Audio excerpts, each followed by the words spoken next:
સત્યાગ્રહ છાવણી ખાતે દિવ્યાંગ જનસભાનું આયોજન કરવામાં આવ્યું। દિવ્યાંગ ભાઈ બહેનોના અધિકારને લઈને જનસભા યોજવામાં આવી અને 10 વર્ષથી જે પડતર માંગણીઓ હતી તેને લઈને ફરી એકવાર રજૂઆત કરવામાં આવી। બેટરીવાળી સાયકલની જગ્યાએ સ્કૂટી આપવાની માંગ કરી। 40 થી લઈને 100% પેન્શન યોજના લાગુ કરવાની માંગ કરવામાં આવી।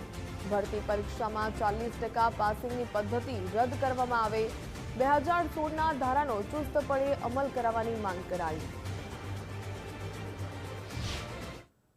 તમામ વિકલાંગોને પેન્શન મળવું જોઈએ, તમામ વિકલાંગોને અંત્યોદય રેશન કાર્ડ મળવું જોઈએ, તમામને ખરેખર આવાસ યોજનાનો લાભ મળવો જોઈએ કે રાજસ્થાન પેટર્ન મુજબ તમામ વિકલાંગોને એક એક્ટિવા આપવામાં આવે।